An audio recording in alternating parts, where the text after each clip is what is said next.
Hello बच्चों, आपका स्वागत है साइंस जेवी चैनल पे। तो आज हम इसमें करने वाले हैं इस वीडियो में जो क्लास 8 साइंस का जो मिड टर्म एग्ज़ाम हुआ है इवनिंग शिफ्ट का, उसके सॉल्यूशंस। तो स्टार्ट करते हैं। तो सबसे पहले आपके पहला क्वेश्चन में 12 MCQs थे। तो सबसे पहला क्वेश्चन है कि कौन सा उर्वरक का उदाहरण है, मतलब इनमें से फर्टिलाइज़र कौन सा है। तो ऑप्शन नंबर ए इसका सही आंसर हो जाएगा। अवांछित पौधे जो प्राकृतिक रूप से फसल के साथ उग जाते हैं उन्हें हम कहते हैं खरपतवार, या इंग्लिश में वीड। फिर है सिंचाई की कौन सी विधि असमतल भूमि के लिए अधिकतर प्रयोग में लाई जाती है। तो उसका सही आंसर है छिड़काव तंत्र। फिर है इनमें से कौन सा प्रतिजैविक है। तो ये है आपका स्ट्रेप्टोमाइसिन। जीवाश्मी ईंधन आपको पहचानना है। तो जीवाश्म ईंधन इनमें से है आपका प्राकृतिक गैस। किसका प्रयोग सड़क निर्माण में किया जाता है। तो इनमें से बिटुमिन का प्रयोग सड़क निर्माण में करते हैं। इसके बाद है कौन से पुस्तक में संकटापन स्पीशीज का रिकॉर्ड होता है। तो वह है आपका रेड डाटा पुस्तक। फिर एक संपर्क बल है। तो इनमें से पेशीय बल एक संपर्क बल है। किसी चुंबक के दक्षिणी ध्रुव उत्तरी ध्रुव को आकर्षित करता है। फिर उसके बाद है ड्रॉपर के नोजल में पानी रखकर बल्ब को दबाते हैं तो ड्रॉपर की वायु बुलबुलों के रूप में बाहर निकलती हुई दिखाई देती है, और बल्ब पर दाब हटा लेने पर ड्रॉपर में पानी भर जाता है। तो ड्रॉपर में पानी किसके कारण भरता है, वो है वायुमंडलीय दाब। सर्पी घर्षण स्थैतिक घर्षण से हमेशा क्या होता है, कम होता है। और घर्षण कम करने के लिए पहियों का स्नेहक और बॉल बेरिंग सभी का उपयोग किया जाता है। तो ऑप्शन नंबर डी इसका सही आंसर है। अगला आप देखिए, अगर हम खाद और उर्वरक में अंतर बताना था आपको, तो खाद जो है वो मानव निर्मित होता है, उर्वरक फैक्ट्रियों में बनाया जाता है। खाद जैविक होता है, उर्वरक जो है वो रासायनिक होता है। ये दो अंतर आप लिख सकते थे, और भी अंतर है, कोई भी दो अंतर आपको आसानी से लिखना था। फिर है जैविक खाद उर्वरक की अपेक्षा क्यों बढ़िया होता है। तो क्योंकि ये मिट्टी की जो जल धारण क्षमता है उसको बढ़ाता है, और दूसरा कि ये मिट्टी के जो टेक्सचर है, मिट्टी का जो गुण है उसको बढ़ाने का काम करता है। तीसरा क्वेश्चन था आम का ताज़ा अचार क्या नाम है डाला, अचार में नमक और तेल भी डाला, ऐसा क्यों किया। तो अचार में नमक और तेल उसके परिरक्षण का कार्य करता है, मतलब उसको खराब नहीं होने देता है, उसमें सूक्ष्म जीव की वृद्धि नहीं हो पाती। दूसरा है थैलियों में आने वाला दूध आसानी से खराब क्यों नहीं होता। तो क्योंकि दूध पाश्चरीकृत दूध होता है, ठीक है। पाश्चरीकृत दूध होने के कारण वो खराब नहीं होता, उसमें से जीवाणु नष्ट हो जाते हैं। अगला है गाड़ियों से निकलने वाले धुएं का दुष्परिणाम। तो बहुत सारे दुष्परिणाम हैं, वायु प्रदूषण होना, सांस लेने में दिक्कत होना, तो कोई सा भी आप एक लिख सकते हो। और उस धुएं को कम करने का एक तरीका क्या हो सकता है, तो एक तो इलेक्ट्रिक वाहनों का उपयोग करना, ये हो सकता है आपका, और CNG का इस्तेमाल करना ताकि कम धुआं निकले। फिर है समाप्त होने वाले प्राकृतिक संसाधन। तो ऐसे संसाधन जो हमारे पृथ्वी पर सीमित मात्रा में है और मानव क्रियाकलापों द्वारा समाप्त हो सकते हैं, जैसे कोयला, पेट्रोलियम, तो उन्हें हम कहते हैं समाप्त होने वाले प्राकृतिक संसाधन।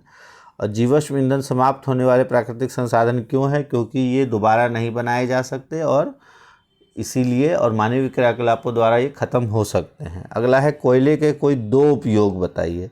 तो कोयले के कोई दो उपयोग, तो कोयला आपका खाने में इस्तेमाल होता है, ईंधन के तौर पे इस्तेमाल होता है। सबसे इम्पॉर्टेंट जो है थर्मल पावर प्लांट, जो विद्युत संयंत्र है, विद्युत तापन संयंत्र, उसमें इसका इस्तेमाल किया जाता है। फिर है यहाँ पे क्वेश्चन है आपका कौन सा सूक्ष्मजीव दूध से दही बनाने में उत्तरदायी है। तो इसका सही उत्तर है लैक्टोबैसिलस। तो इसका सही आंसर था लैक्टोबैसिलस, हमने पढ़ा था। उसके बाद है सूक्ष्मजीवों की मदद से हम कौन सा खाद्य पदार्थ बना सकते हैं। तो बहुत सारा कुछ बना सकते हैं। इडली, आपका ईस्ट के द्वारा इडली बनाई जा सकती है। इसके अलावा ब्रेड बना सकते हो आप, केक बना सकते हो, तो कोई से भी आप बता सकते हो। अगला है सूक्ष्म जीव हमारे लिए किस प्रकार सहायक होते हैं।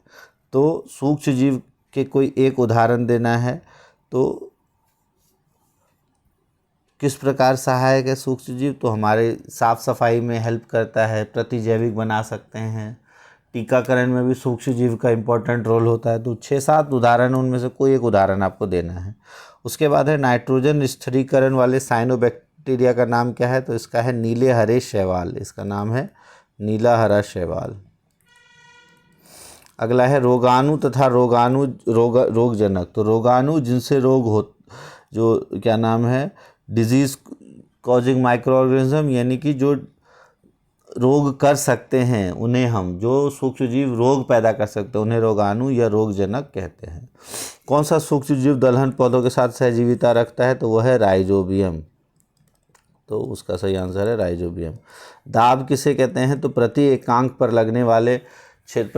एकांक क्षेत्रफल पर लगने वाले बल को दाब कहते हैं। तो pressure is equal to force upon area.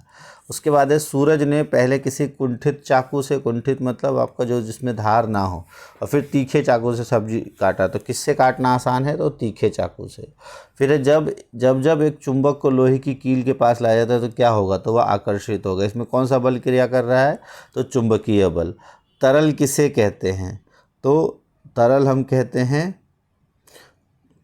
जो बह सके, जैसे द्रव और गैस। तरल घर्षण क्या होता है? तो जो तरल के द्वारा घर्षण, तरल के सतहों के बीच में जो घर्षण लगता है, तरल के द्वारा जो घर्षण लगता है उसे हम तरल घर्षण कहते हैं। फिर तरल घर्षण को कम कैसे किया जा सकता है? तो एक आकृति, स्पेसिफिक आकृति जिसे हम कहते हैं, जैसे आगे आप देखोगे, आगे से नुकीली आकृति बना के प्लेन वगैरह, पक्षी वगैरह की आकृति ऐसी होती है ना, उससे तरल घर्षण को कम किया जा सकता है। अब 9वें क्वेश्चन आपको यहाँ पर कोष्टक में दिया हुआ है, इसमें से सही बताना है। तो धान, मक्का, सोयाबीन, कपास, ये किसके उदाहरण है? खरीफ के। क्या एक प्राकृतिक पदार्थ है जो गोबर और पौधों के अवशेष को विघटन प्राप्त करता है? तो वह है आपका खाद। छिड़काव तंत्र और ड्रिप सिंचाई की आधुनिक विधियां हैं। काटी गई फसलों में कटी गई फसल से भूसे को अलग करने की प्रक्रिया को थ्रेसिंग कहते हैं। और क्षतिग्रस्त बीज जल में डालने पर क्या हो जाते हैं? तैरने लगते हैं। अगला इसमें आपका मैच द फॉलोइंग है। तो वन्य जीव अभयारण्य ऐसे क्षेत्र जहाँ पर जानवरों को उनके प्राकृतिक आवास में रखा जाता है। वनोन्मूलन, बड़े पैमाने पर पेड़ों की कटाई। जैव मंडल आरक्षित क्षेत्र, जैव विविधता के संरक्षण से बड़ा क्षेत्र।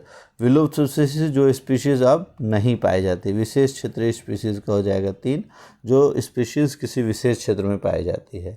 अब यहाँ पर दिया है आपका रिया संगमरमर की टाइप पर क्यों फिसल गई? तो यहाँ पर कम घर्षण होने के कारण, ठीक है। और सर्वाधिक घर्षण किस में होगा और सबसे कम किस में होगा? तो अगर आप ध्यान से देखो तो सबसे अधिक घर्षण होगा आपका सीमेंट के रास्ते पे, और सबसे कम घर्षण होगा संगमरमर के टाइल में। घर्षण चलने में कैसे सहायक देता है? तो ये हमारे पैरों के और जो जिस सतह पर चल रहे हैं उसके बीच में घर्षण का कार्य जो है वो पकड़ने का कार्य करता है, ठीक है। उसके बाद साइकिल अपने पहले सहजता से क्यों नहीं चल पा रही थी? तो वहाँ पर बहुत ज़्यादा जो चेन खराब होने के कारण बहुत ज़्यादा घर्षण हो रहा था, और अति घर्षण होने के कारण वो नहीं चल पा रही थी। फिर तेल डालने पे घर्षण कम हो गई और सुचारू रूप से चलने लगी। और गीली और चिकनी सड़क पर तेज़ गति से साइकिल चलाई जाए तो क्या है? घर्षण तेज होने के कारण जब ब्रेक लगाया जाए तो गाड़ी रुकेगी नहीं, साइकिल रुकेगी नहीं और फिसल जाएगी, गिर सकते हैं। अगला है किसी एक संचरणीय रोग, तो जो फैलने वाला रोग है उसका उदाहरण देना है। तो कॉलेरा हो गया आपका, जुखाम हो गया, मलेरिया हो गया, चिकन पॉक्स हो गया, ये सारे आपके फैलने वाले बीमारियां हैं। कौन सा मच्छर प्लाज्मोडियम का वाहक है? तो इसका सही आंसर है एनाफिलीज मच्छर, मादा एनाफिलीज मच्छर, फीमेल एनाफिलीज मॉस्किटो। फिर मलेरिया की रोकथाम के कोई 2 सुझाव आपको देने हैं। तो एक तो आपका मच्छरदानी का उपयोग करना है और पानी को जमा नहीं होने देना है। टीका हमारी रक्षा कैसे करता है? तो हमारे शरीर में प्रतिरक्षा उत्पन्न करता है और जीवाणुओं से लड़ता है, रोगजनक जीवाणुओं से लड़ता है। फिर है पेट्रोलियम का निर्माण समुद्र में रहने वाले जीवों से हुआ। अच्छा, भारी मोटर वाहन जैसे ट्रक और ट्रैक्टर चलाने के लिए डीजल काम में आता है। मिट्टी के तेल का उपयोग ये जेट वायु यानी कि ईंधन में इस्तेमाल किया जाता है, या स्टोव के में ईंधन के रूप में। पेट्रोलियम परिष्करण किसे कहते हैं? तो पेट्रोलियम के अलग अलग भाग को साफ़ करके अलग अलग निकालना पेट्रोलियम से, उसको हम कहते हैं पेट्रोलियम परिष्करण। और ये कहाँ होता है? तो ये रिफाइनरी में होता है। फिर है पेट्रोलियम को काला सोना क्यों कहा जाता है, क्योंकि इसकी बहुत ही अधिक महत्ता होती है, इससे बहुत सारे पदार्थ बनाए जाते हैं जो हमारे लिए बहुत ही मूल्यवान होते हैं। उसके बाद भारत का प्रथम आरक्षित वन ये है आपका सतपुड़ा नेशनल पार्क। बाघों के संरक्षण के लिए कौन सी योजना लागू की गई थी, तो वो की गई थी प्रोजेक्ट टाइगर। और वनस्पति जात और प्राणी जात किसे कहते हैं, तो किसी विशेष क्षेत्र में पाए जाने वाले जीवों को वनस्पति जात कहते हैं और किसी विशेष क्षेत्र में पाए जाने वाले पौधों को वनस्पति जात कहते हैं। किन दो गतिविधियों को बताइए जो राष्ट्रीय उद्यान में निषिद्ध है, तो वहाँ पर खेती करना निषिद्ध है, शिकार करना निषिद्ध है, ये दो आप बता सकते हो। उसके बाद है 15वां, कुएं से पानी निकालते समय हमको रस्सी को खींचना पड़ता है, ठीक है, इसमें खींचना आ जाएगा। सेब पेड़ से नीचे गिरता है, सेब पर कौन सा बल, तो यहाँ पर गुरुत्वीय बल लगता है। पेशीय बल किसे कहते हैं, तो हम मांसपेशी द्वारा जो लगाते हैं, तो किसी चीज़ को धक्का देना या किसी चीज़ को खींचने में हम पेशीय बल लगाते हैं। उसके बाद हमारे बस्तों में चौड़ी पट्टी क्यों लगाई जाती है, हमारे बस्तों में चौड़ी पट्टी इसलिए लगाई जाती है ताकि दाब कम हो, हमारे कंधों पे बोझ कम लगे। तो इस तरह से ये 15 क्वेश्चंस हमने कंप्लीट डिस्कस कर लिया। आप कमेंट बॉक्स में लिखना कि कितने मार्क्स आपके आ रहे हैं, ठीक है, आप कमेंट बॉक्स में लिखो आपके कितने मार्क्स आ रहे हैं और कैसा गया आपका पेपर वो भी लिखो। तो थैंक्स फॉर वॉचिंग साइंस जेवी।